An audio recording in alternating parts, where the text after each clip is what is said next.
আমি আজি আহিছোঁ মামা ঘৰত। চ' মামা ঘৰত গৈ আছোঁ, এতিয়া পামগৈ আৰু। চ' মিঠাই অলপ লৈ লৈছোঁ, চাই থাকক।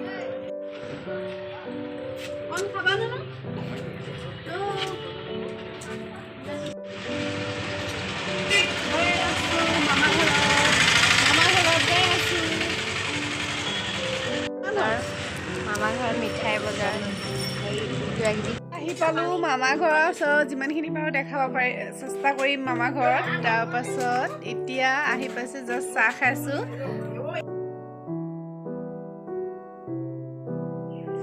আহি পালোহি এতিয়া মামা ঘৰ। চ' এতিয়া মামা ঘৰত আহি চাহ তাহ খাই মেলি জাষ্ট ওলাই আহিছোঁ, এনেই অলপ ওলাই মেলি এতিয়া মানে ভাবিলোঁ ভিডিঅ'টো কৰি লওঁ, অলপ মামা ঘৰটো দেখাওঁ আপোনালোকক। আৰু ভাবিলোঁ অলপ টাইম বহি লওঁ। এইফালে তাঁত লগাই থোৱা আছে, চাদৰ লগাইছে।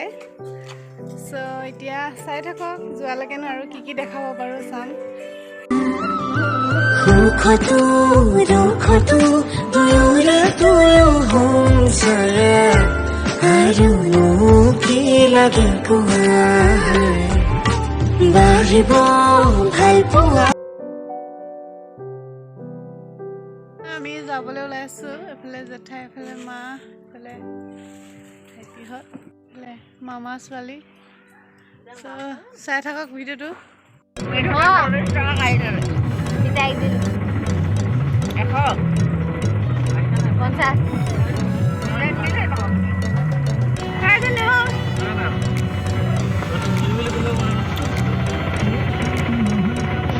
এতিয়া ঘৰত গৈ আছোঁ।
বিষ হৈ আছে, দূৰতে হৈছে অলপ।